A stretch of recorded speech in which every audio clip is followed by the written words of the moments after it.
Vamos lá, os pingos são importantes para a gente, para que a gente consiga sustentar aqui esse trabalho maravilhoso que o Zambarda faz, jornalismo sério, esse tipo de coisa que aborda a integralidade da disposição social e não essa mídia hegemônica de cativeiro aí que só te mostra aquilo que os anunciantes pagam, tá? Vamos lá, vamos chamar o Mascaro. Tudo bem, professor? Como é que você está? Boa noite, meu querido César, meu querido Pedro. Uma alegria muito grande estar novamente com vocês, com o DCM, todas e todos que estão nos acompanhando. Mascaro, obrigado, querido, por aceitar o nosso convite. Quero começar te mostrando, saiu aqui o nosso livro, eu tenho a honra de poder chamar assim, o Alisson escreve o prefácio desse livro, eu coloquei, a editora Record, né? Colocamos duas pessoas que fazem um endosso da quarta capa. Uma é o Fernando Haddad, que é um tal de ministro da economia do país, e a segunda é o nosso querido Alisson Leandro Mascaro. Então, professor, obrigado, quero te agradecer publicamente. O Mascaro não tinha visto ainda esse livro, eu preciso mandar um exemplar desse, que chegou há pouco também para mim.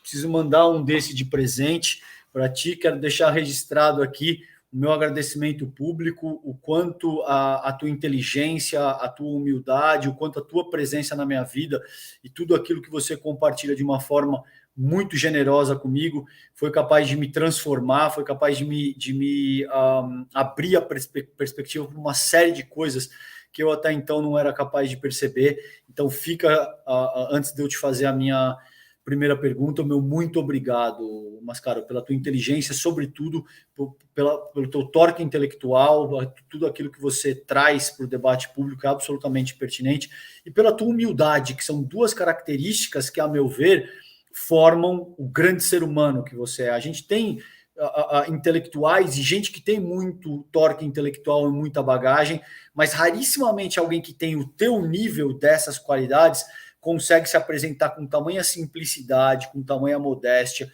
de forma a contribuir para o desenvolvimento nacional de maneira ímpar. Muito obrigado, meu cara. É uma honra estar do seu lado nessa empreitada.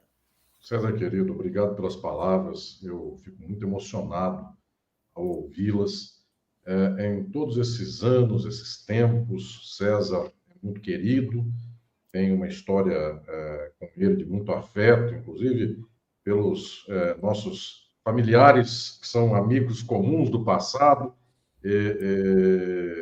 Que coisa boa vê-lo nesse momento publicando esse livro, que tive muita honra e muita alegria em escrever o prefácio.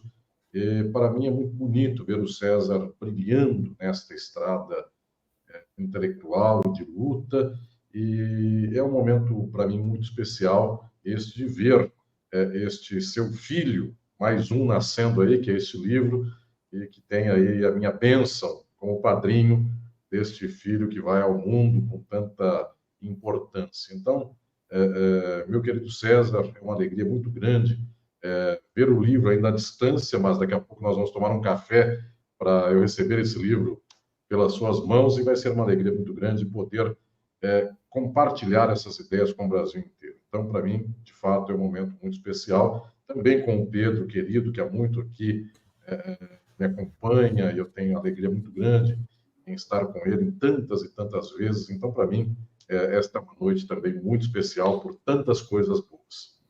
Delícia. Querido, vamos começar por esse ponto que aconteceu aí no último fim de semana, esse ataque covarde dos bolsonaristas contra o ministro Alexandre de Moraes, contra o do próprio ministro.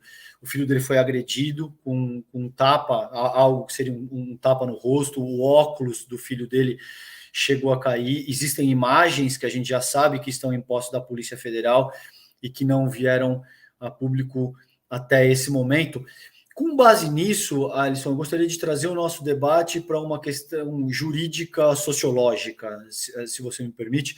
Como é que você entende em que fase estamos considerando o bolsonarismo, tendo em vista isso que aconteceu? Você acredita que o bolsonarismo desidratou, ele ainda é uma força significativa no nosso jogo sociopolítico? Como é que você avalia a nossa estrutura societária 6, 7 meses depois do início do governo Lula? César, querido, em primeiro lugar, vai a minha solidariedade ao ministro Alexandre de Moraes, meu colega de docência na Faculdade de Direito do Largo de São Francisco, e, enfim, vai aqui minha total solidariedade por esta ocasião, enfim, horrenda que se deu no aeroporto de Roma. Pensar este evento não é só pensar o evento em si e suas implicações, mas é pensar efetivamente, como foi a sua pergunta, o momento do bolsonarismo e o momento desta posição de direita e de extrema-direita no Brasil e também no mundo. Eu concordo que estejamos num certo refluxo da grande onda do bolsonarismo. E isso é bastante óbvio, porque a eleição foi ganha por Lula contra Bolsonaro. De alguma maneira, um pedaço das instituições não está mais diretamente ligado ao bolsonarismo. Então, obviamente, eu diria, esta bolha muito intensa, ela teve um furo, ela teve uma quebra. Quanto a isso, seria aqui uma análise sociológica do óbvio. Enfim, no tempo em que o Bolsonaro está no poder e os bolsonaristas estão galopantes, então, para falarmos aqui em termos veterinários, zoológicos, enfim, enquanto havia um um galopante bolsonarismo, sim, nós tínhamos aqui um certo crescimento do movimento que hoje tem algum grau de refluxo. O meu problema não é pensar aqui em termos de sociologia e ciência política e mesmo de filosofia, não é pensar o que vai um pouco a mais, o que vai um pouco a menos, porque isto é viver conforme a informação do jornal e viver conforme o fato de um dia depois do outro. A questão decisiva é que cada vez mais fica marcado que o tempo histórico de todas as sociedades capitalistas, e a do Brasil é só mais uma, ela não tem nada de pior do que outras, a princípio. Ela tem suas características, mas, no geral, o quadro é o mesmo. Nenhuma sociedade capitalista do mundo consegue diminuir substancialmente o grau de uma movimentação social de extrema-direita. Então, nos Estados Unidos, Trump perdeu uma eleição para Biden e, no entanto, o trumpismo está por aí, ainda com um nível de aceitação e de engajamento bastante alto. Na Europa, as posições de extrema-direita variam um pouco mais, um pouco menos, mas elas estão sempre à espreita. Berlusconi perdeu o mandato 3 vezes e o berlusconismo prosseguiu no movimento social italiano. E na ausência de Berlusconi, vem aí uma tal senhora Meloni, que se diz neofascista, e ganha eleições. Então, por todo lado, esse movimento não acaba. Na Argentina, para tomarmos o exemplo de um país vizinho do nosso, a condução econômica de Maurício Macri na política argentina foi tamanha, em termos de horror, que se imaginou que o povo pudesse aprender alguma coisa com isso. Pois bem, Alberto Fernandes toma esta economia em frangalhos, resolve alguma coisa, mas não muito mais do que isso, e, eventualmente, as notícias nos dão aí conta de que ontem, em uma eleição provincial na Argentina, dava, eventualmente, 3 a 4 vezes mais votos para a pré-eleição por lá, que acontece com primárias dos Estados Unidos, para a direita do que para a esquerda. Então, basicamente, pode ser qualquer frangalho do mundo, as pessoas voltam a estas posições, sendo que na Argentina nós já havíamos vivido o horror de tempos anteriores, nos quais a Argentina esfacelou. Ela tinha um presidente a cada 3 dias. Enfim, então tivemos aí toda... Menem causou um horror enorme na Argentina, e o menemismo não acaba, porque não é o menemismo, é a posição social de amplos setores da própria sociedade de reação a qualquer movimento que venha a parecer seja transformador da sociedade. Então, agora eu quero chegar aqui, querido César, querido Pedro, à questão decisiva, a questão filosófica de fundo de todo esse quadro. A estruturação da sociedade capitalista em qualquer lugar do mundo faz com que as pessoas, vivendo mal, não compreendam as causas deste mal viver e, a partir desse momento, então, tenham uma postura de reação quando percebem a possibilidade de que alguém abaixo desta mesma pessoa, na escala social da exploração ou do consumo, que essas pessoas venham a ascender relativamente, diminuindo aqui a distância destes que são da classe média baixa, mesmo das classes burguesas. Então, eu diria que é uma posição praticamente atávica do capitalismo, esta de que as pessoas são de direita, porque isso é ser de direita, é impedir qualquer movimento, qualquer alteração do status quo, das posições relativas entre as classes e os grupos. E por isso, basicamente, em algum momento isto é de quem está nas classes médias, porque esta pessoa perde a distinção social que tinha em relação ao pobre, quando o pobre eventualmente faz faculdade, quando o pobre compra um carro, quando o pobre compra um apartamento, quando ele tem uma casa própria, quando ele deixa de ser empregado de trabalhos bastante mais degradantes. Então, isso incomoda a classe média. Isso também incomoda as classes burguesas, porque no capitalismo do final do século XX e do século XXI, burguês não é alguém que tenha mais cultura e, portanto, distinção simbólica cultural em face daquele que é o pobre ou a classe média. Burguês é só quem tem mais dinheiro. No entanto, o dinheiro do burguês é suficiente para comprar picanha e cerveja. Só que da classe média também é o dinheiro suficiente para comprar picanha e cerveja. Tirando a picanha banhada a ouro, folheada, alguma coisa assim, que a pessoa gasta 50 mil, na média, a picanha, o rico, a classe média também compra e, pasmem, o pobre também compra. Se a única distinção do rico para a classe média e para com o pobre é a picanha, perdeu-se esta distinção. Então, também a classe rica do Brasil, dos Estados Unidos, odeia qualquer movimento de transformação social e de alteração relativa desses padrões, porque ela só tem o consumo. E este consumo, dado que uma pessoa só tem uma boca, almoça uma vez por dia, janta uma vez por dia, esse consumo chega a um teto no qual o outro também pode alcançar, ainda que ele tenha muito menos dinheiro. Então, o que estou dizendo aqui, virtualmente a vida das pessoas no capitalismo é uma vida reativa contra todos os demais que potencialmente podem alterar este quadro. E se soma aqui mais um detalhe que aconteceu na Alemanha nazista, na Itália fascista e também nos Estados Unidos e no Brasil, que são países de tradição escravista colonial. Qual é este detalhe? É o fato de que soma-se a isso uma marcação racial. Na Europa era contra o judeu, via de regra, mas também contra o negro e a negra. E nos Estados Unidos e no Brasil, que são nações de tradição escravista, é um ódio e uma reação a qualquer empoderamento negro e negra nestas sociedades, e também contra o feminismo, contra o movimento LGBT, QIA+, contra movimentos de povos originários.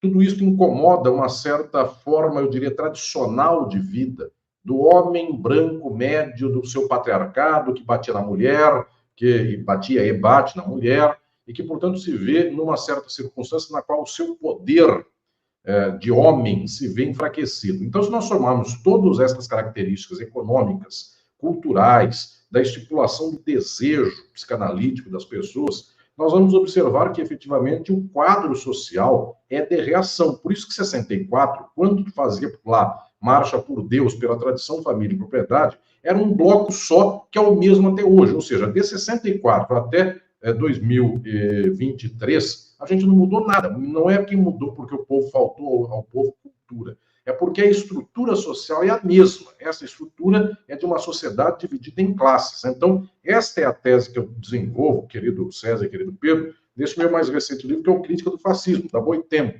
E nesse livro eu faço uma história inteira das leituras marxistas sobre o fascismo para dizer, fascismo, ele é um elemento perene. Ele pode não estar na crista da onda, só que no momento em que houver qualquer pálida forma de demonstração de que a sociedade pode mudar e a distância entre classes pode diminuir um pouquinho, as classes dominantes e exploradoras voltarão a demarcações fascistas. Então, trazendo tudo isso para o campo da realidade de agora, querido César, esta sua pergunta, o bolsonarismo diminuiu? Diminuiu, claro. Enfim, estamos aqui no momento no qual algum grau de rearticulação de outros padrões sociais está sendo feito. Agora, diminuiu estruturalmente? Aí vem a questão. Estruturalmente não, porque a estrutura social é potencialmente de extrema-direita sempre. No Brasil, nos Estados Unidos, na Argentina, na Europa, na França, em Portugal, em qualquer lugar. Então, esta dimensão, aí está a capa do livro, inclusive, Crítica do Fascismo,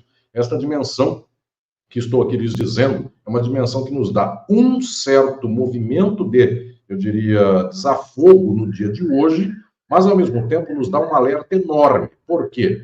Nós estamos ainda com os pés sobre as mesmas estruturas. O que nós estamos fazendo em termos de mudança estrutural? O machismo continua igual, a homofobia continua igual, o racismo continua igual, e, em especial, as classes sociais continuam explorando e sendo exploradas do mesmo jeito. Ou seja, daqui a pouco isto volta com outra faceta ou com a mesma faceta e com um grau de intensidade tão ruim quanto foi antes ou até de modo pior. Alisson, vamos explorar um pouco, se você me permite, esse teu livro, o Crítica do Fascismo. No primeiro capítulo, você faz leituras juspositivistas do fascismo, não juspositivistas do fascismo e marxistas do fascismo. Conta um pouquinho, por favor, para as pessoas que naturalmente, gente, eu não vou conseguir abordar o pensamento do Mascaro de uma forma integral, tudo que ele traz aqui. Eu estou pedindo para ele falar um pouquinho como ali uma forma de instigá-los a comprar o material para entender o que ele propõe nessa ocasião. Mas conta um pouquinho, Alisson, por favor, o que você traz nesse primeiro capítulo, quando você fala do juspositivismo no fascismo, a leitura não juspositivista no fascismo e a leitura marxista do fascismo. Com alegria, querido César. Eu escrevi esse livro na premência do nosso tempo bolsonarista, de extrema-direita no Brasil, nos Estados Unidos, na Europa e pelo mundo.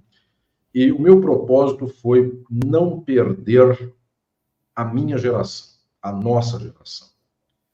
Eu observava o nível do debate intelectual do Brasil e dos demais países do mundo, e volto a dizer que nada do que eu via no Brasil era substancialmente pior do que via na Europa, na América Latina, nos Estados Unidos ou qualquer outro lugar. O nível é o mesmo, a ambiência intelectual é mais ou menos a mesma coisa. O jornalista liberal dos Estados Unidos é o mesmo padrão do jornalista liberal do Brasil. Pedro e o César sabem, enfim, nada daqui é especialmente pior do que outro lugar, enfim, é a mesma coisa, enfim, é a tradução, enfim, para tudo padronizado, né, Alisson? Não tem pensamento.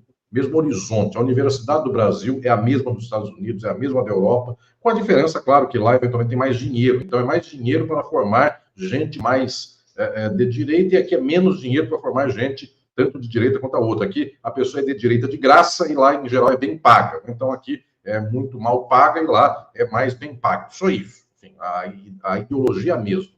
Pois bem, eu não podia deixar que o nosso tempo histórico não conhecesse esta grande corrente de leituras científicas, as mais altas leituras que a história já produziu para compreender a causa do fascismo, que foram 100 anos de marxismo estudando o fascismo. Porque esse livro saiu quando a Marcha sobre Roma de Mussolini completou 100 anos, faz alguns meses. E eu fiz um inventário de 100 anos de leituras críticas sobre o fascismo. E eu propus, querido César e querido Pedro, um sistema para que o nosso leitor, para que a nossa leitora do nosso tempo, do século XXI, pudessem entender estas tantas interpretações sobre o fascismo, sobre fenômenos como o bolsonarismo, como o trumpismo e outros mais. E eu proponho que haja 3 tipos de chaves explicativas a esse respeito, ou uma, ou outra, ou outra. Isto é um modelo que eu desenvolvi num outro livro meu que se chama Filosofia do Direito, onde eu digo que, basicamente, a filosofia contemporânea dos séculos XIX, XX e XXI, ela é uma de 3 caminhos. Ou ela é juspositivista, ou ela é não juspositivista, ou ela é crítica.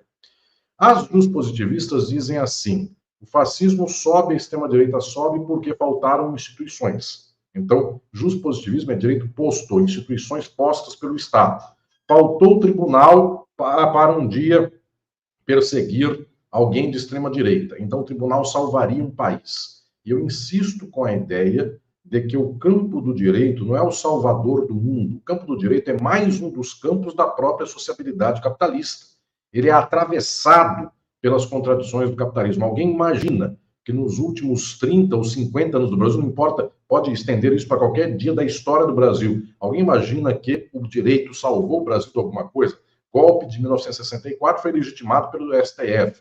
O golpe de 2016, a mesma coisa, e assim sucessivamente. O que fez Sérgio Moro e a Operação Lava Jato foi um strike jurídico no país. Então, o direito não salva, as instituições não salvam. A segunda linha de pensamento é uma linha não juspositivista, que ela diz assim: o próprio movimento do fascismo surge porque, no final das contas, tem um movimento ao lado dele, contraposto a ele, e por causa desse outro movimento, o fascismo aí está. Essa leitura, em geral, é da extrema-direita, e essa leitura diz assim: o fascismo existe porque existe o socialismo e o comunismo.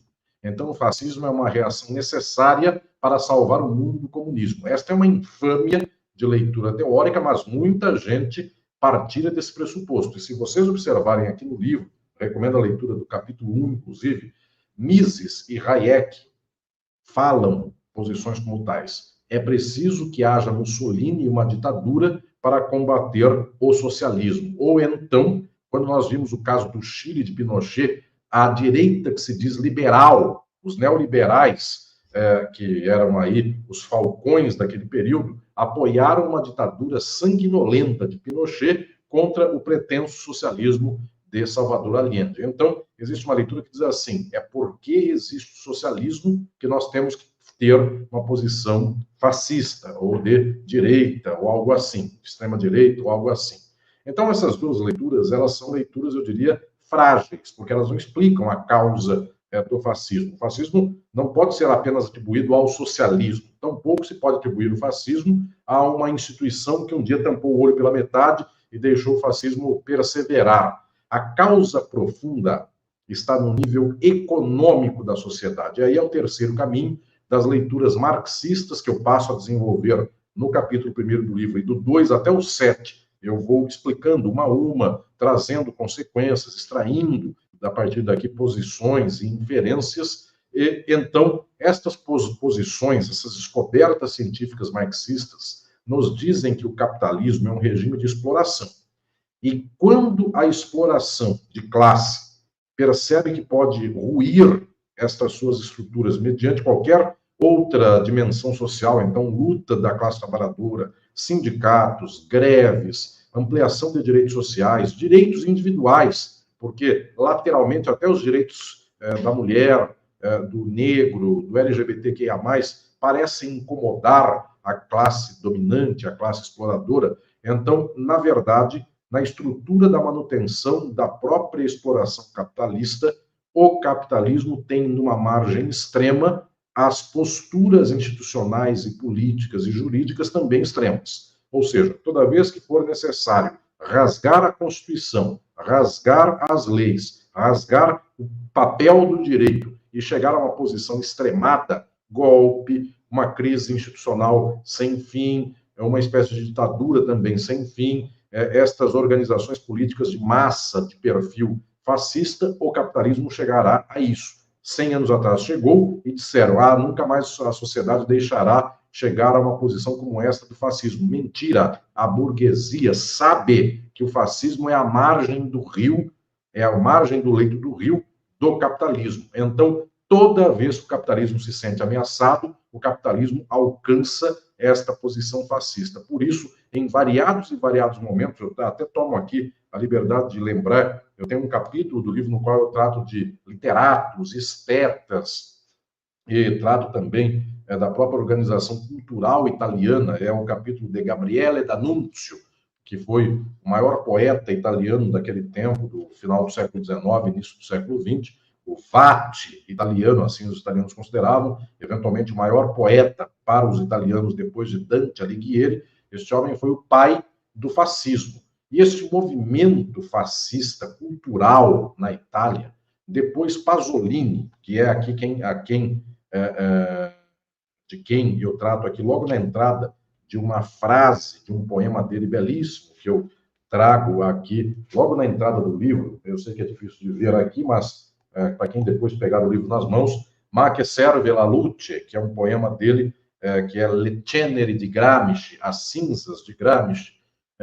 Pasolini aqui falando que foi ao túmulo de Gramsci e ver as cinzas de Gramsci, e ver o que aconteceu com a Itália na década de 1950, na década de 1960 e na década de 1970, já Pasolini dizia: a Itália não venceu o fascismo e a população italiana continuava fascista. Ele já alertava isso naquele período.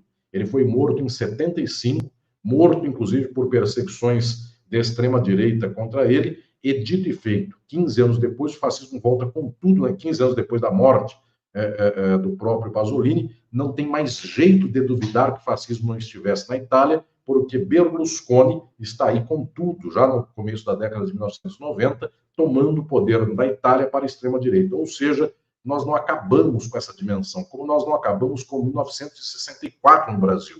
A ditadura militar, ela se arrasta até hoje, e a prova disso é a estrutura militar do Brasil. Essa estrutura está intacta, de 64 até hoje. Nada aconteceu em termos institucionais que fizesse, na prática, uma espécie de risco no poder militar. Nada aconteceu, nem um verniz foi tirado. Mantém-se a mesma estrutura. O governo atual tenta acochambrar estas circunstâncias, mas também não consegue, nem pretende, dado o grau de articulação que tem, não se predispõe a mudar a estrutura militar do país. Então, por todo lado do mundo, nada acontece. Nos Estados Unidos, a gente vai dizer, os Estados Unidos não dão golpe nos Estados Unidos. Sim, os Estados Unidos dão golpe no mundo inteiro. Então, não há um golpe nos Estados Unidos, já dizia o velho ditado, porque não há embaixada dos Estados Unidos nos Estados Unidos. Então, como é uma embaixada dos Estados Unidos que dá golpe em outros países, lá não tem golpe. Mas observemos nós, tem o Deep State, CIA, FBI, complexo industrial militar, que não acaba.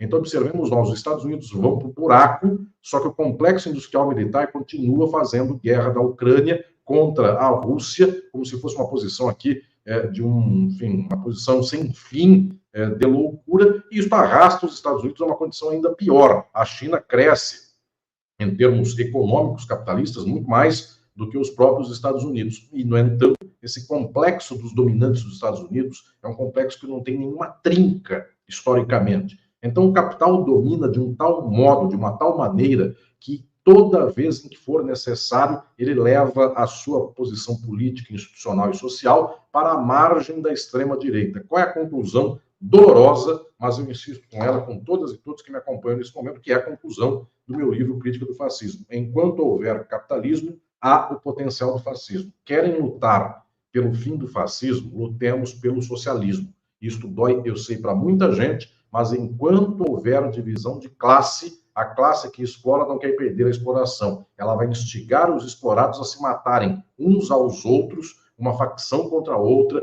porque praticamente a maior parte dessa boiada de extrema-direita do Brasil é de pobre. Quem está preso pelo 8 de janeiro, via de regra, é pobre, financiado pelo rico, mas quem está lá na cadeia é um pobre, e essa gente inteira está se matando um contra o outro, um lado contra o outro, o branco contra o negro, o sudestino contra o nordestino, nestas estruturas que não dão conta daquilo que é a contradição decisiva. É a classe burguesa explorando a classe trabalhadora. Isto, para que aconteça, tem que se fazer um tal processo ideológico para que a classe trabalhadora se torne fascista em favor da exploração dessa classe burguesa. Pessoal, vão caprichando aí nos superchats. Tem mais algumas questões aqui, professor. O pessoal está fazendo bastante perguntas. O Eduardo Caselato, estou olhando aqui porque eu estou com outro monitor aberto também. Alisson, apesar de não resolver o problema, Lula não perde uma grande chance de solucionar de uma vez por todas a questão militar nesse governo? Digo isso, pois na Argentina, até quem é de direita repudia militar no governo. Um abraço ao querido Eduardo Caselato, advogado da Baixada Santista, meu querido aluno. De fato, nós precisamos, em algum momento, enfrentar alguns dos nós que amarram o país. E, obviamente, nós temos alguns nós, eu diria, mais decisivos do que outros. Em primeiro lugar, institucional. O grande problema institucional do país neste momento é militar, até mais do que o do judiciário, porque o judiciário, dadas as figuras que tivemos por aí tão horrendas como Sérgio Moro, Deltan Dallagnol, porque eu me recuso a falar em italiano este nome para não promovê-lo, enfim. Outro dia me disseram para eu falar Deltan, só para não, enfim, contribuir com a frequência da fala do nome, qualquer coisa assim. Essa gente é tão absurda que ela já foi desmoralizada por conta própria. Nós observamos nós que o estamento militar não foi desmoralizado ainda. Então nós tivemos até o general Pazuello fazendo aí uma administração do Ministério da Saúde das mais trágicas, e, no entanto, ganhou eleição como deputado. Até mesmo Deltan Dallagnol e Sérgio Moro ganharam eleições. O que estou dizendo é que, de alguma maneira, embora o judiciário já esteja um pouco mais, eu diria, curtido na crítica, o movimento militar, a estrutura do domínio militar do Brasil, não. Então, se nós tivéssemos aqui efetivamente uma mobilização política, social, de tentar dar um passo à frente na estrutura de enfrentamento dos nossos horrores, a primeira delas seria uma reforma profunda na estrutura militar do país. Ela não tem sido feita, inclusive é um dos ministérios mais dados a um certo horizonte de direita dentro do próprio governo Lula. A posição do ministro José Múcio é uma posição muito de defesa dos militares e contra qualquer ativa mudança da estrutura militar. Então, eu diria que por aí fica patente que nós estamos desperdiçando uma oportunidade histórica que vai nos custar daqui 30 anos. Então, daqui 30 anos, vamos dizer, quando houve todo o horror lá dos anos bolsonaristas e pós-bolsonaristas, a energia política do Brasil não soube lidar com isso. É mais ou menos a transição por alto que se deu ao tempo do final do governo Figueiredo e da entrada do governo Tancredo Neves e Sarney. Deixou tudo como estava e depois deu no que deu. 3 anos depois vem lá uma espécie de emenda à Constituição para fazer o célebre artigo 142 da Constituição, que também não diz nada que permita aos militares darem um golpe, mas essa interpretação é frequente pelos próprios militares. Então, eu diria que aí vai um caminho que até agora não demonstra nenhum enfrentamento, não há nenhum legado para 5, 10, 20, 40, 50 anos do que esteja sendo feito no Brasil hoje, no que tange à alteração das estruturas militares. Nada. O legado é zero. Segundo dos legados, a estrutura agrária do país, a fundiária. Nada tem sido feito nesse sentido, pelo contrário, o Plano Safra desse ano é generoso. Então, os latifundiários do Brasil ficam cada vez mais ricos e cada vez mais odiando, inclusive, a esquerda, e sendo aqui recebendo dinheiro muito generosamente das mãos da própria esquerda. Ou seja, a reforma agrária, nada acontece no Brasil que se demonstre um movimento estrutural de reforma agrária. Isso vai nos custar daqui 40 anos. Daqui 40 anos, nós estaremos na 3ª ou 4ª geração, na qual a economia do Brasil é uma economia somente agrícola, somente agropastoril, e nós não temos nenhuma mudança substancial desse quadro. Então, volto a dizer, até agora nenhum enfrentamento foi feito nesse nível. O terceiro dos enfrentamentos é o enfrentamento ideológico. E esse também é o outro que até agora nada foi feito na sua organização geral. Continuamos aí com uma certa espécie de reverência à rede principal de televisão do país. Ela deita e rola, ela manda e desmanda com qualquer coisa que ela queira em favor do neoliberalismo e das posições dos Estados Unidos. E até agora, com 6 meses, não há uma rede nacional importante de televisão de esquerda, não há uma rede nacional de rádio de esquerda, não há nenhum jornal que se possa ler por aí com muitos artigos, com muitas notícias, com uma redação boa, eu digo boa no sentido de ter 40, 50, 100 jornalistas, não há nenhum equipamento comunicacional desse. Então, nós estamos desperdiçando oportunidades históricas para dizer que está se fazendo acordo com a direita, que a direita vai ficar boazinha, 3 a 10 a 20 deputados do PL vão para a base do governo, etc. e tal. Esses 10 voltam para o lado de lá, tudo daqui a pouco acontece de novo em sentido contrário, e se duvidar com as condições do Brasil e do mundo, daqui a pouco o Lula vai preso de novo. As mesmas circunstâncias estão dadas, porque tudo está na lógica de manter a condição estrutural do Brasil nas posições já dadas, ou seja, cadê o enfrentamento estrutural? Se nós pudéssemos ganhar pelo menos uma das 3 esferas, já era um passo. Então, nós diríamos assim, não dá para mudar a ordem latifundiária do Brasil, nem tampouco a ordem comunicacional do Brasil, dá para mudar a militar, ou então dá para mudar a comunicacional e não as outras duas, ou então reforma agrária de ponta a ponta do Brasil, ainda que militares e televisões e meios de comunicação fiquem iguais. Como não acontece nada, nenhuma das 3 esferas vai ser mudada, porque eu diria que há 4 esferas. A quarta é o poder da Faria Lima, o poder financeiro, bancário, especulador do Brasil. Esta é a 4ª esfera, que é a econômica com a do latifúndio. Nenhuma das 4 esferas está sendo mudada. O que nós estamos mudando são questões perfunctórias, questões laterais. Ótimo que se mudem essas questões laterais, mas volto a dizer, nem para servir de exemplo. Então, a Argentina, naquele tempo de lá do Raul Alfonsín, que nem de esquerda direito era um homem de centro.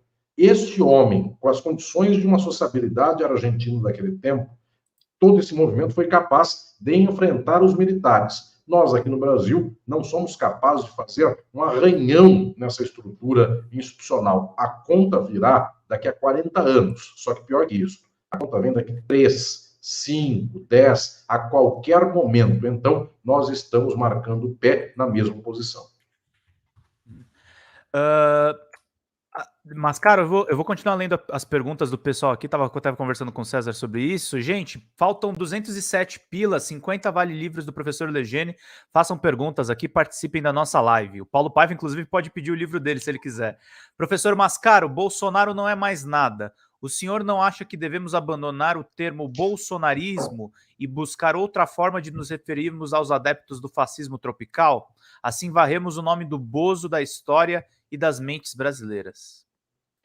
Sim e não se deve varrer o nome do horror da história, porque não devemos fazer como o pedido do ditador João Figueiredo. Esqueçam de mim, enfim, não falem, nunca mais falem do meu nome. É preciso falar do nome dessa gente para que a história não volte de novo a essa circunstância. A questão decisiva, aí sim, concordando com esta pergunta, é o fato de que a posição de direita no Brasil e no mundo, ela se encarna de quando em quando em umas figuras como essas, como se encarnou em Collor, como se encarnou também em Fernando Henrique Cardoso, que quando tomou o poder, tomou pela direita, que se encarnou em Michel Temer, que se encarnou em João Figueiredo, em Ernesto Geisel, em Médici, em Costa e Silva, em Castelo Branco, em Dutra.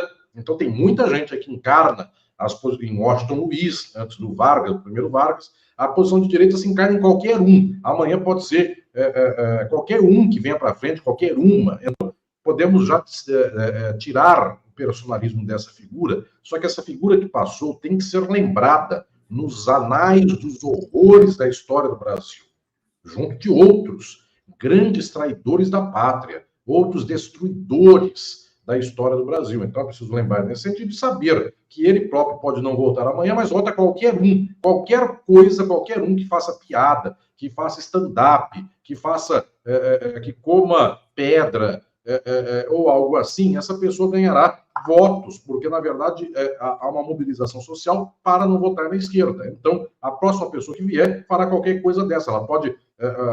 me parece que outro dia me contaram isso, que faz uns 10 anos, uma moça, coitadinha, tirou a roupa na rampa do aeroporto Congonhas, onde sai ali do desembarque e vai para o táxi, ela rolou só de roupas íntimas e ela ficou uma famosa subcelebridade do aeroporto de Congonhas. Enfim, para que alguém seja um político de direita qualquer, pode ser uma coisa como essa, ele rola na rampa, ele pula no chão, bate palminha, sei lá, na frente da Igreja da Sé, qualquer coisa é suficiente para gerar disso um meme, desse meme essa pessoa capitalizar qualquer coisa e em 10 anos ser candidata a presidente da República, porque não tem qualidade nenhuma uma figura como esta. Simplesmente ela tem acesso, gente que investe, as pessoas da direita gostam. Então, por isso que tem que tomar cuidado também com qualquer uma dessas pessoas por aí que andam despontando na direita. Qualquer uma delas é potencialmente presidente do Brasil, porque o povo quer isto, o povo não quer alguém que tenha uma condição de transformação do mundo. O povo não quis o Brizola, e o povo quer uma figura como esta que acabou de sair do país, do governo do país. Então tomem cuidado. Qualquer um aí, qualquer pessoa que rolar pela rampa,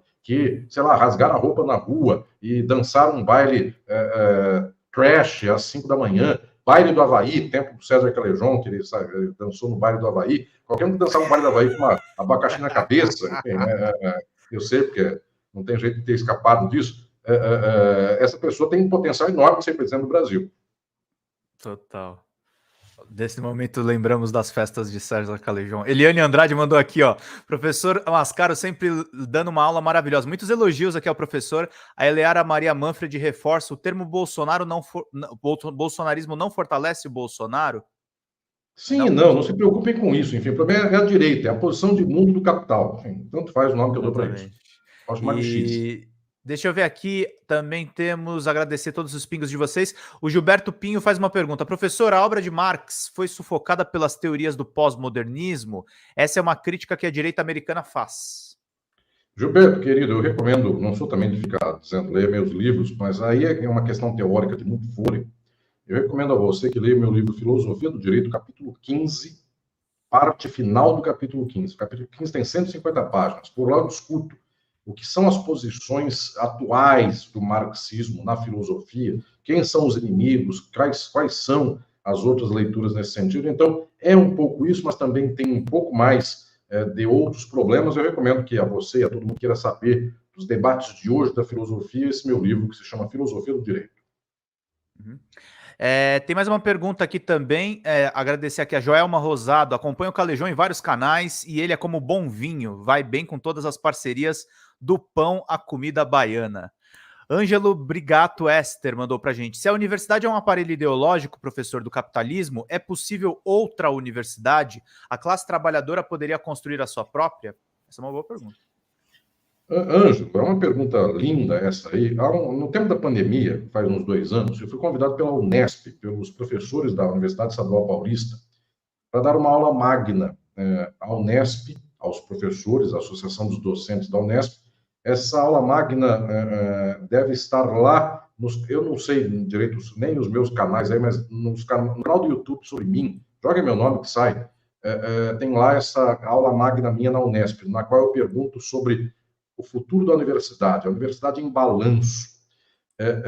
E por lá eu faço essa reflexão. No final das contas, no capitalismo, a universidade é sempre para formar pessoas para o mundo técnico. O dia que a universidade for muita coisa para além disso, muito crítica, eles fecham a universidade. Então, é o que aconteceu no Brasil, é o que acontece nos Estados Unidos. Eu estou já acompanhando o movimento dos Estados Unidos que diz assim: se você não quer perder o seu filho, isso é para famílias religiosas de ultradireita.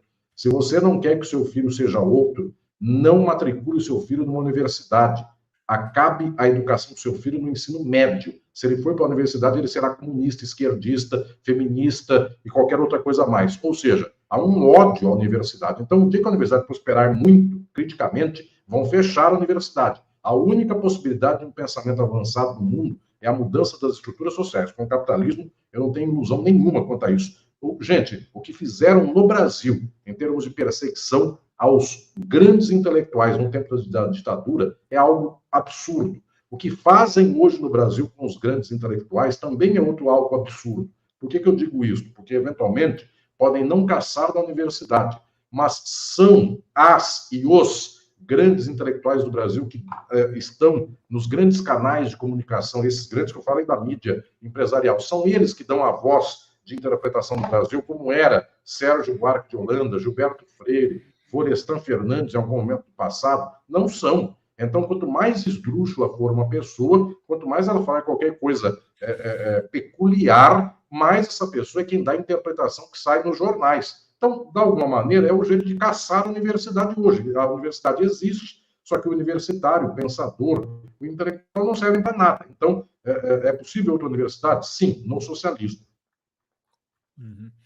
Mais uma pergunta aqui. O nosso querido Alcides Ágio, ele tem feito essa pergunta em várias lives, pensando naquele negócio da inteligência artificial. A IA deve acabar com as classes produtoras ou operária. A teoria de Marx estará errada no futuro, professor? Não, estará certíssimo. A primeira pessoa que percebeu que o capitalismo destrói as condições do proletariado por causa da máquina foi Marx. Marx é o primeiro da história a ter percebido isso. De tal modo que a classe trabalhadora não tem que brigar com a máquina. A classe trabalhadora tem que brigar com a classe burguesa detentora da máquina. Porque se a máquina fosse e todas as articulações da produção, todos os meios de produção fossem da classe trabalhadora, nós podemos colocar um braço cruzado no outro, pé para o alto e dizer, muito bem, 9/10 do que a gente fazia até hoje, a gente não faz mais, porque a máquina faz para nós, só que a riqueza do mundo é da classe trabalhadora de ponta a ponta, então a gente pode dormir tranquilo. Como a riqueza do mundo não é da gente, uma máquina ameaça a gente. Então, saía o que acontecia na Inglaterra do século XIX, contada essa história por Marx em Capital, de que a classe trabalhadora, ao invés de bater no capitalista e tomar os meios de produção, a classe trabalhadora na fábrica chutava a máquina. E o problema não é a máquina, o problema é o capitalista.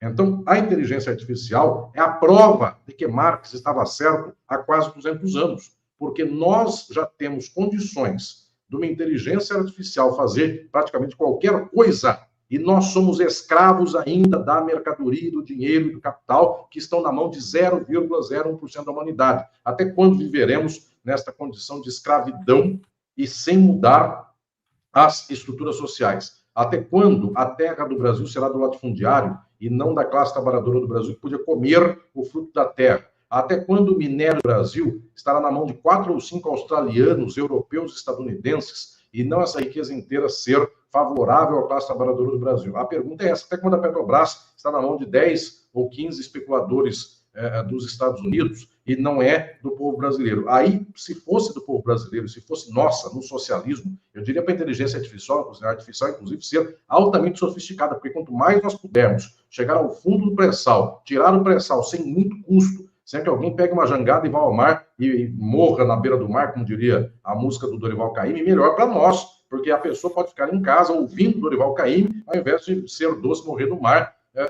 na prática, conforme a música do Dorival Caymmi. Então, o que estou dizendo aqui é que, efetivamente, o problema nosso são as relações de produção. Forças produtivas não são o nosso inimigo. Nosso inimigo são as relações de produção, a classe que explora o mundo.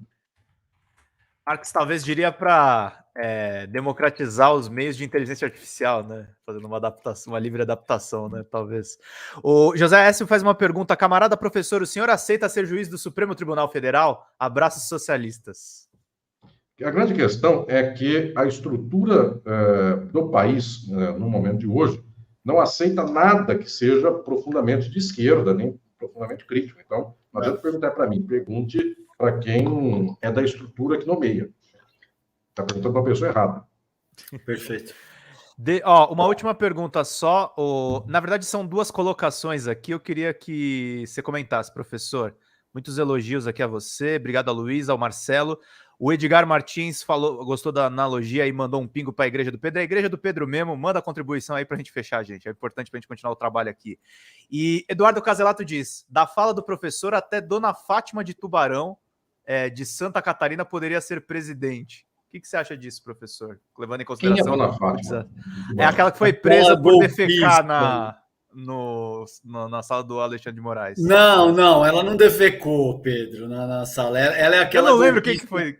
Ela é acusada, ela é uma golpista que invadiu e depredou o Congresso Nacional e depois se comprovou que ela tinha envolvimento com tráfico de droga e esse tipo de coisa. Ela é uma daquelas golpistas que as pessoas entrevistam e depois a pessoa diz: tá vendo como são aí os nossos patriotas, e utiliza como uma referência de patriotismo bolsonarista.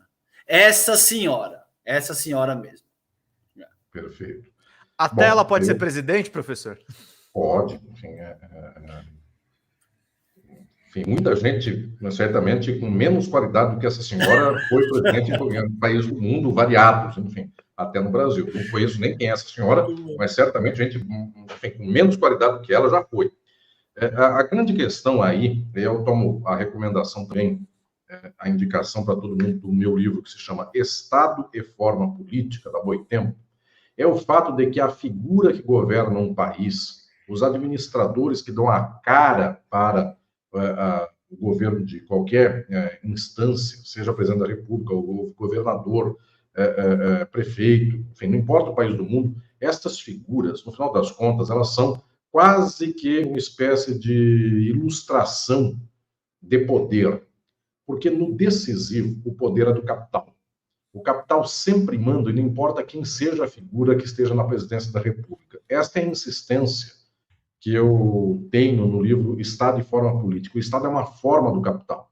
Tanto é que até o Lula não consegue se dissociar de um poder estatal que é do capital. O Lula tem que dar plano safra para o latifúndio do Brasil. O Lula não consegue retomar nenhuma estatal privatizada. Nada. Ele consegue mais ou menos estancar futuras privatizações, mesmo assim não consegue direito porque dá concessões de estradas, ferrovias, portos, etc., aeroportos, só que não consegue estancar o movimento capital, porque o Estado, não importa a figura que esteja lá, é do capital. Então, esta senhora pode ser o presidente da República? Pode, porque é até melhor. Uma tal Janine Áñez, que é uma figura, enfim, sem muitos atributos, foi presidenta da Bolívia e tudo andou bem para o capital. Enfim, então o que estou dizendo é que quem dá condução política do país é, efetivamente, o próprio capital. Tanto assim que eu quero também desmontar mais um dado aqui, porque parece, essa senhora pode ser uma figura, como é que posso dizer, pitoresca, enfim, como diziam os artistas do Renascimento, enfim, pitoresco é aquilo que se pode pintar e ilustra qualquer coisa. Ela pode ser uma figura pitoresca, mas observe uma figura que não é pitoresca e que dá no igual. Como chama essa senhora, só para eu lembrar o nome dessa cidadã? Dona Fátima de Tubarão. Vou botar a fotinho dela para a gente ilustrar. Não precisa, enfim... Não precisa de tanto, Pedro. Tá bom. Mas eu vou dar um exemplo. Essa senhora, ela tem exatamente a mesma posição de mundo do Paulo Guedes. Eu não sei qual é a formação dessa senhora, não sei qual o grau de articulação cognitiva dessa senhora, mas eu sei do Paulo Guedes. Paulo Guedes é uma pessoa primária em termos de inteligência de mundo. E é uma figura que simplesmente pensa assim, se eu acabar com o Estado, tudo vai bem e o rico manda no mundo. Pois bem, o que essa senhora tem a menos do que o Paulo Guedes? E o Paulo Guedes foi ministro da Economia, e dito posto Ipiranga. Então, do Paulo Guedes para essa senhora é mais ou menos a mesma coisa. Eu quero dizer assim, mas a classe burguesa vai perceber que essa senhora não tem doutorado em economia nos Estados Unidos. A classe burguesa não percebe nada. O fulano está jogando polo, não sei em que clube aí, onde o César Calejão vai, onde os ricos aí jogam polo, e etc e tal. E essa figura também não sabe nada. É um jovem playboy que ficou ouvindo da meritocracia, acreditou nisso, e etc e tal. Então, é um punhado de gente que com doutorado, o analfabeta, dá na mesma.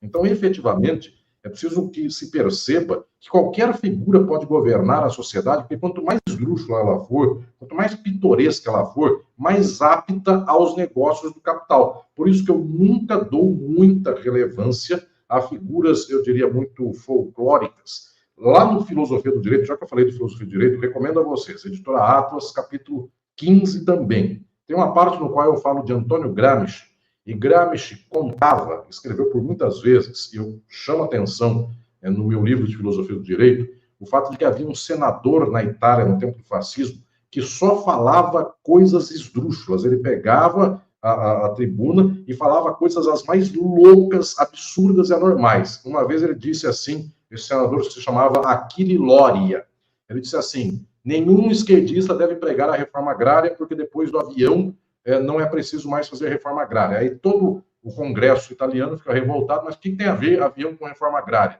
Não, muito simples. O avião, ele dizia, eu sou um gênio. Então ele era um cientista que nem esse aí, astronauta, outros mais, ele se dizia um cientista, ele só era essa senhora aí de Tubarão na forma italiana, um Paulo Guedes na forma italiana. Pois bem, ele disse assim, eu inventei a fórmula para acabar com a fome e não precisar mais de reforma agrária. Peguemos os aviões, passemos uma gosma nos aviões, nas asas dos aviões. Toda vez que os aviões descerem dos aeroportos, eles trombarão com os passarinhos grudarão na asa do avião. Aí, a hora que o avião pousa, é só tirar esses pássaros da asa do avião e então dar para o pobre vai comer. Então, não é mais preciso fazer reforma agrária, porque o avião dará alimentação na via de passarinho para todo mundo. Isso é uma coisa tão esdrúxula, e dizia o Gramsci, tomem cuidado, porque quanto mais a gente zoa desse fulano, dizendo que esdrúxulo que é, etc e tal, esse homem era altamente popular na Itália e ganhava eleições e tinha uma voz enorme, só falando desgraças e coisas as mais disparatadas. Então dizia Gramsci, desculpe, Gramsci, as cinzas de Gramsci tiveram um problema agora com a troca que eu fiz aqui. voaram um pouco mais. Então, dizia Gramsci que é preciso tomar cuidado com este lorianismo, que quanto mais esdrúxulo é um sujeito, mais ele ganha a atenção do povo e mais ele se torna aqui uma figura poderosa. Então, tomem cuidado com essas figuras que a gente vê por aí, que são nada, são figuras disparatadas. Provavelmente uma delas será presidente da República daqui 10 ou 20 anos e desgraçará um pouco mais a nossa nação. Dá tempo de ler não, desculpa. Porque tem dois chats rapidinho. Posso ler, César? Só para a gente Claro, querido. Do Alcides é o seguinte: ele só fez a explicação da pergunta. Minha pergunta é provocativa do professor Mascaro, então é necessária uma revolução. Então, se não acontecer, penso que o futuro será como Blade Runner. Com a inteligência artificial, o capitalismo vai vencer e destruir a humanidade, porque não acredito na revolução. Sim, professor Mascaro, Marx já tinha previsto que não devemos lutar contra as máquinas, mas não conhecia o poder da inteligência artificial. Ele só fez essa pontuação aqui e colaborou aqui com a gente. Queria pontuar isso. Alcides, acredite na revolução. Ela é muito mais simples do que acreditar no fim do mundo com a desgraça. Enfim, o dia em que nós soubermos que é preciso mudar o mundo é mudável da maneira mais rápida possível. É que nós precisamos levar esta mensagem, este esclarecimento e esta energia para as nossas massas. É mais difícil fazer um povo cheio de vontade sexual ser reprimido eroticamente, e é o que se passa no Brasil e nos Estados Unidos. Todo mundo quer fazer amor de madrugada. O pessoal está me escutando aqui, inclusive, querendo que eu acabe daqui a pouco, rapidamente, a minha entrevista aqui, para que o pessoal vá fazer amor de madrugada e coisas assim. E se é que alguém já não esteja fazendo amor me escutando, mas é que alguém está nesse momento aqui. É que são 11h10 da noite, enfim, estou dando entrevista ao vivo 11h10 da noite, mas só para dizer, é mais difícil fazer um povo inteiro se reprimir eroticamente, e é o que é que se passa no Brasil, dizendo Deus está vendo, Deus não gosta, Deus está percebendo que você tem desejos pecaminosos e coisas assim. Isso fez um povo inteirinho, que era do carnaval, do balacobaco, ser um povo fanático, 40 anos depois, 50 anos depois. É só com um aparelho ideológico. Levou o povo para o lado de cá. Aí eu vou dizer para vocês, para eu falar para o pobre que não será mais pobre se ele fizer uma revolução, se ele tomar a riqueza do mundo na mão, não vai ter nenhum playboy no mundo que vai humilhar mais um mano, não vai ter nenhuma Pati no mundo que vai humilhar a mina da periferia. Isso é a coisa mais fácil do mundo. Então a revolução está na esquina. Mais difícil é fazer com que 99,99% da humanidade vivam explorados por 0,001% da humanidade. Isso é que é difícil. E isso acontece. Então, é a história do Lenin. Lenin olhava a Rússia, país mais atrasado da Europa, e as pessoas diziam, jamais esse país vai fazer uma revolução. Ele fez em 6 meses. Porque o povo miserável, passando fome, esse povo vivendo aí na humilhação constante, só falta o entendimento da causa disso. E volto a falar mais, as pessoas dizem assim, mas o povo é muito moralista, conservador, agora o povo é muito reacionário e repressor e reprimido eroticamente, etc. e tal. Senhoras e senhores, ou Freud descobriu uma verdade científica, ou então não existe essa verdade possível no mundo. Enfim, o povo está reprimido e o desejo se mantém. Então, é só poder liberar uma outra forma de sociabilidade que todo mundo volta para o balacobaco. Inclusive, aliás, as pessoas querem o balacobaco, só estão dizendo que não querem porque pega mal e perdem o emprego. Mas, no final das contas, todo mundo quer aquilo que todo mundo quer. E essa questão perpassa toda a obra do campo marxiano. Marx aborda essa questão em diferentes obras. Engels aborda essa questão na origem do Estado, da família. Lenin aborda isso em O que Fazer, se eu não me engano. Então, de fato, é uma questão absolutamente premente e o Alisson acabou de sintetizar com a eloquência e com a propriedade que te é peculiar. Querido, obrigado pela tua contribuição hoje. A gente ficaria aqui até as 2, 3 horas da manhã, mas o Pedro tem que ir fazer amor. Exatamente, necessário. Senão a gente mata uns aos outros. Exato. Então, querido, um beijo enorme. Obrigado, Alisson, pela categoria de sempre, pela tua com a facilidade que você explica temas que são densos. Eu estava conversando com o João Carvalho. Sabe quem que é o João Carvalho, né? Claro, querido João, para quem eu mando um abraço especial. Exato, e eu estava conversando com ele, ele participou de uma live do lançamento do Esfarrapados no GGN do Nassif, e ele foi uma das primeiras pessoas que leu, porque eu mandei para ele, em virtude da sinergia que a gente tem com esse tipo de tema. E ele fez uma brincadeira, ele falou, quando eu crescer, eu quero escrever que nem o Alisson Mascaro, porque que categoria que aquele senhor tem, a forma como ele se articula, e ele explica coisas que são complexas e adiciona parâmetros novos e tal. Então ele fez esse elogio, eu falei, eu preciso guardar isso aqui e passar para o professor Mascaro. Um beijo, querido, obrigado por tanto. Tamo junto, sigamos firmes na luta, porque eu estou contigo. Uma reformulação completa, mais integral, que transcenda essa dimensão reformista é possível. Talvez não no nosso tempo de vida ainda, essa é uma outra discussão para uma outra live, mas eu estou convencido de que é para isso que a gente deve seguir lutando. Obrigado, Alisson. Obrigado, querido César. Obrigado, querido Pedro. Uma alegria enorme. Um abraço também para o João Carvalho, querido, enfim, para a Rita de Cássia e toda a família mineira do João Carvalho. E vai um abraço para todas e todos vocês que até esse momento aqui da noite me acompanharam, me escutaram. Que coisa boa. Um beijo especial, César e Pedro, para todos vocês. Daqui a pouco o César e eu comemoramos aí o livro dele, enfim, que recomendo a todas e todos, com esse prefácio que escrevi com muita alegria. Um beijo para vocês. Beijo, até a querido. próxima. Obrigado, Alisson. Obrigado, gente. Obrigado. Tá fechado, querido. E aí, Pedrão, como é que tá aí o 133, gente. Eu acredito na revolução e no 133 que faltam aqui. Galera, vamos lá. Todo mundo cheio de elogio aqui. A gente nem tá pedindo revolução, né, Pedro? A gente tá pedindo uns pingos no chat aí pra conseguir fechar a live, meu povo.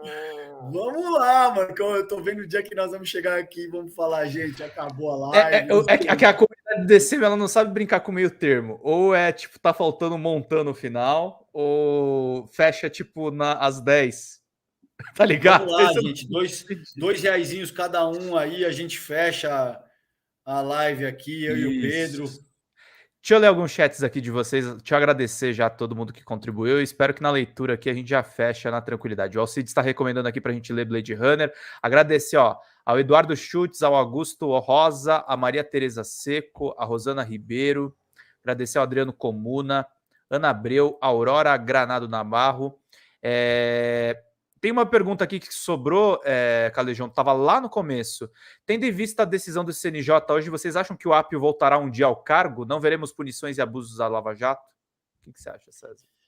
Difícil, né? Cara, é difícil fazer esse tipo de previsão, né? O cara, o que tudo indica, não teria nem motivo para ter sido afastado, velho. Eu não sei dizer. Honestamente, não sei responder isso com propriedade. Mas o que eu sei é recitar o monólogo final do Blade Runner, que o chat aí pediu para a gente ler, e que é maravilhoso. Para fechar, eu vou recitar isso para vocês, Pedrão. Falando em Blade Runner, você assistiu já, Pedro? Esse filme é maravilhoso, cara. Sim. Absolutamente é um clássico. Mitológico, maravilhoso. E no monólogo final, o Android, ele diz assim: eu vi coisas que vocês humanos nem sequer podem imaginar. Naves de ataque pegando fogo na constelação de Orion.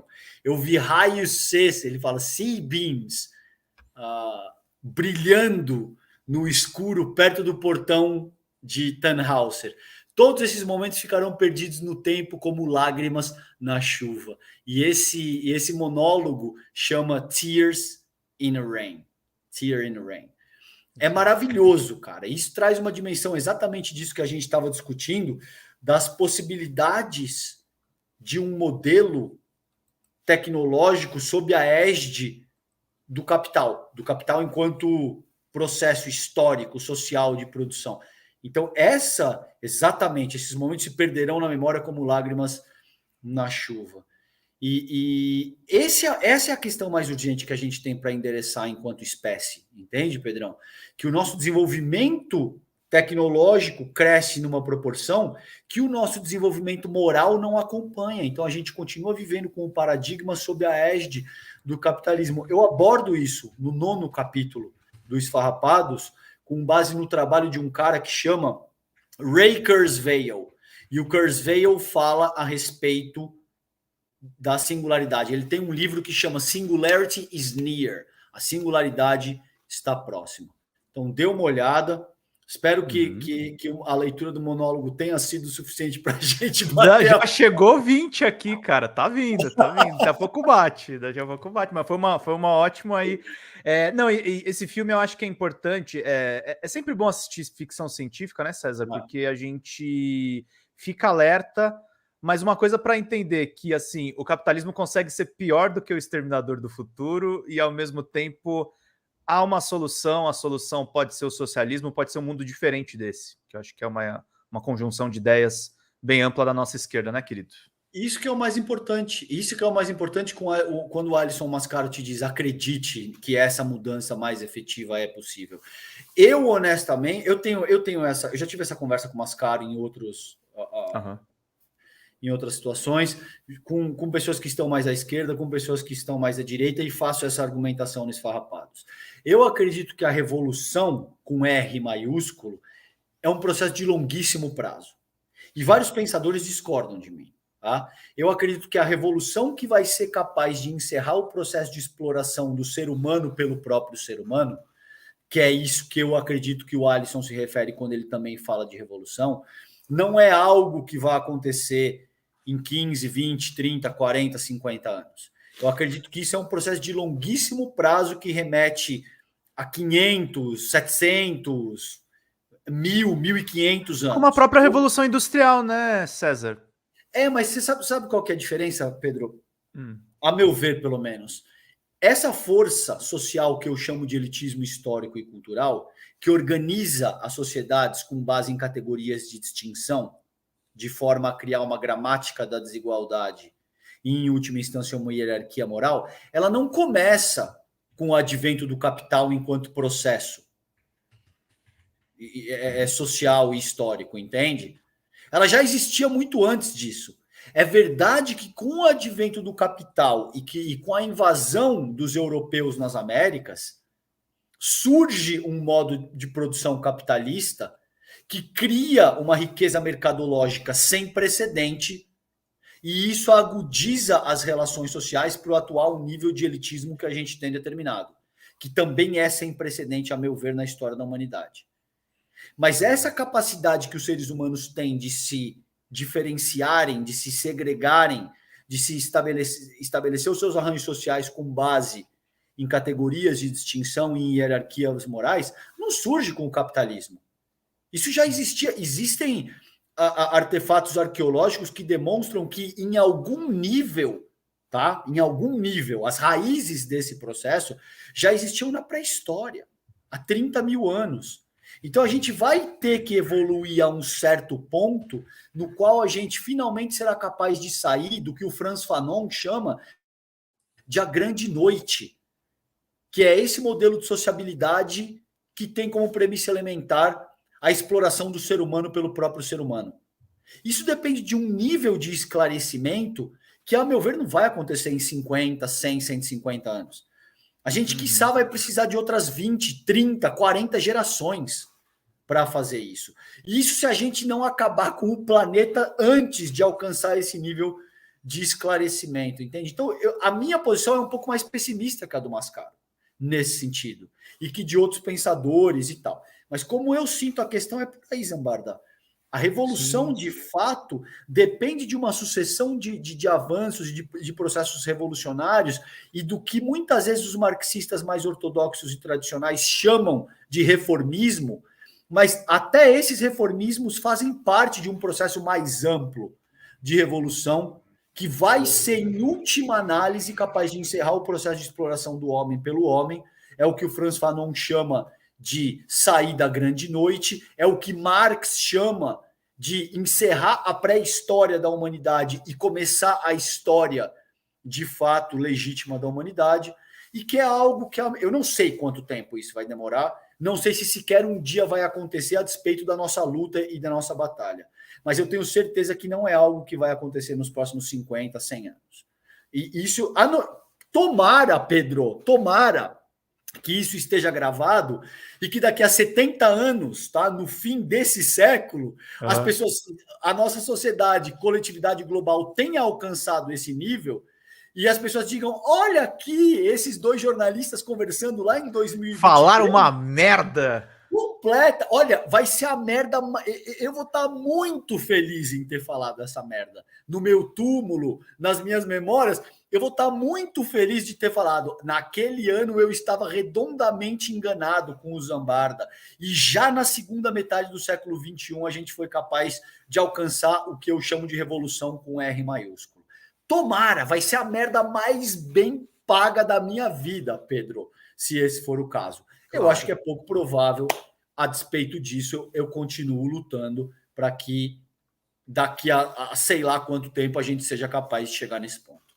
Eu tô mais na tua linha de pessimismo e a única coisa que eu acho é que a IA não é... A IA vai ser uma coisa assustadora, mas acho que não vai ser esse monstro também que a galera tá falando. Vai ser mais uma ferramenta do capital. Talvez traga algumas coisas boas, talvez a gente encontre a cura do câncer por causa de uma máquina mais bem equipada.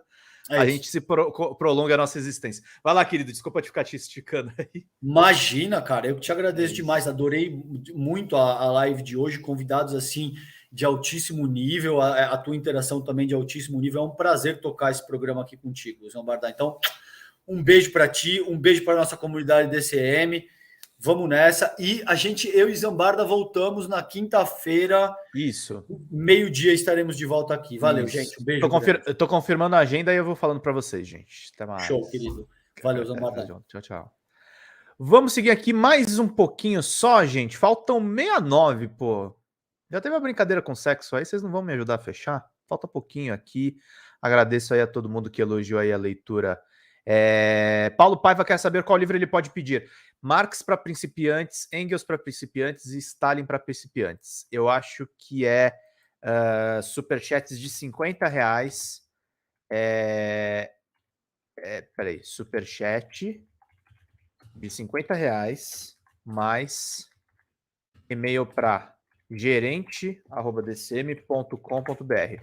Fazendo essa contribuição, printando e mandando no e-mail, a gente envia o livro na casa de vocês e aí a Mafê ou outra pessoa da equipe vai entrar em contato para a gente entregar para vocês. R$50 já diminui bem a meta, gente. Aí fica faltando só 19. Se vocês comprarem 2 livros, vocês podem dar um de presente. Tem muita coisa bacana para vocês nos ajudarem. Agradecer a Ana Marti, agradecer ao Bruno Galvão, agradecer a Silvia Maria, ao Márcio, a Maria Alice, irmã do Kiko, Vicente Vargas, Elza Nice Ribeiro, agradecer ao Nuggets 2, agradecer a Nordestina Corgulho, ao Antônio Costa Nunes, a Inês Nascimento, Luiz Delcides Rodrigues, Vicente Aragão, Nuggets de novo, professora Jaqueline Oliveira, Gilberto Pinho, Aécio Castro, agradecer ao Glauco Santos, que falou que o Mascaro é o maior intelectual vivo presente. Vamos lá, gente. Faltam R$68, não quero ficar pedindo aqui para vocês não, gente, para a gente fechar rapidinho. Agradecer a Encarnação Baroni queridíssima, agradecer a Livi Alves, agradecer a Vera Amaral, agradecer ao Eduardo Caselato, Alfredo Fantini, agradecer ao Gilberto Pinho. Vou me candidatar a vereadora Santa Catarina, vocês nos inspiram. Obrigado, querido.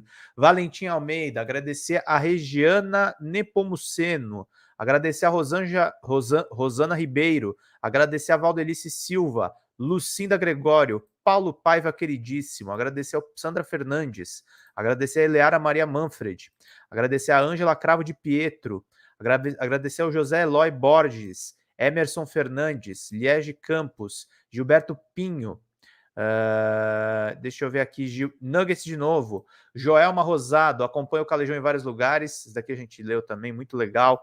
Agradecer a Cléa Regina, Marcelo Silva Gomes, agradecer a Edgar Martins, agradecer a Eduardo Caselato, agradecer ao Alcides Ágio, Antônio Vasques, que diz que a Micheque é religiosa evangégua, humilhante. Agradecer a José S. Silveira Giannini, agradecer ao Alcides Ágio, José Carlos Dias, agradecer a Rosana Ribeiro, Alcides Ágio de novo, Alcides muito queridíssimo, Nuggets, obrigado, querido, agradecer ao Alcides Ágio novamente, Kátia Klassen, agradecer a Luiz Henrique Marques Pinheiro, José Carlos Dias, Casuapo esperando, mas se fez a ligação PQP. Pois é, mas a ligação não deve ser motivo para afastá-lo do cargo, né? Agradecer ao Cides Ágil novamente, Sandra Fernandes, Zambardini, hoje foi beleza, leu os superchats em tempo real, continue assim. Galera, vamos ajudar a bater a meta. Agradecer a Edilena Malta. Obrigado, querida, pela super contribuição. Rodrigo Spiegel, queridíssimo, interessante que a cena da lágrima da chuva corre do olho de um Android. E não batemos a meta, gente. Os livros, Cida, eu não sei, se alguém quiser mandar 70 pila, eu acho que era 50. Mas assim, faltou 69, gente. É sério que vocês vão me fazer fechar no vermelho? E... exatamente, quem manda é o professor Legene, me corrigindo aqui. É que quem faz o trâmite disso é a Mafê. Por isso que eu até respondi um pouco na... Mas vamos lá, gente, vamos fechar, por favor. Faltam R$69 só. Tivemos muitos membros aqui nessa live. Tem certeza que é R$50 o livro, não 70? Eu acho que é 50, Thiago, porque... Deixa eu até ver aqui, ó. Bom, quem quiser mandar 70, eu agradeço muito, porque aí já fecha a live, gente. E aí a gente fecha na tranquilidade. Mas eu acho que é 50, queridos. Não é 70, não. Normalmente é 70? Então tá, vamos considerar então. R$70 o superchat. E aí a gente envia o livro na casa para a casa de vocês. Ó, 50, 70, aliás, mais e-mail para gerente@dcm.com.br. Eu não vou discordar da comunidade. A comunidade falou, tá falado. Então é Marx para principiantes, Engels para principiantes ou Stalin para principiantes. Eu vou pegar a capa dos livros aqui para vocês acompanharem. Mas é uma ajuda aqui que o DCM está dando para o seu público e é super legal porque o professor Legene é um grande professor de marxismo, de geopolítica, é um grande mestre que nós temos. 50 é o calendário, talvez seja. Ó, prefácio do professor Silvio Costa, Marx para principiantes. Quem quiser ganhar esse livro em casa, ou do Engels ou do Stalin, mande a contribuição, que aí a gente consegue fechar essa live e a gente entrega esse livro para vocês. Dou-lhe uma, dou-lhe duas, vou ficar a ver navios, gente? O que vocês acham? E aí? Como estamos? Pinga mais 20 que aí leva esse lebar... Ô, Josafa, para ajudar a fechar, peraí, deixa eu ver quanto foi. Deixa eu ver aqui.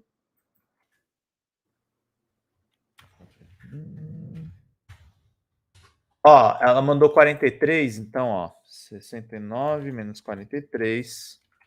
Tá faltando, meus amigos, 26 pilas.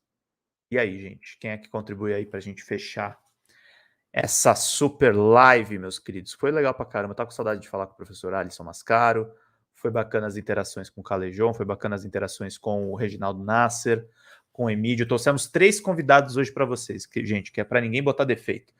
Sérgio Antiqueira, vai meu pingo, e assim fechamos a nossa live, meus queridos, com R$10 ainda positivos. Muito obrigado a todo mundo que está contribuindo aqui conosco, muito obrigado a todo mundo que ajuda o Diário do Centro do Mundo a continuar existindo. Meus queridos, olha aí, temos na lojinha do Diário do Centro do Mundo, Vapo, fechou aí. Eu sei lá o que é Vapo, mas enfim. Ó, lojinha do dcm.com.br, muito obrigado a todo mundo que está nos acompanhando, camisetas personalizadas. Tamo lindo, né, queridos? Camisetas personalizadas do Lula, do MST, muitas coisas bacanas aqui. Temos a caneca do Flávio Dino, Eu Sou dos Vingadores, que ele mandou pro Mark Fake da SWAT. Tem que comprar diretamente na nossa lojinha, tá, gente? Senão não tem o cálculo do frete. E as artes são da minha querida amiga Gabriela Farias, que faz as artes da noite e do final de semana aqui no Diário do Centro do Mundo, meus queridos.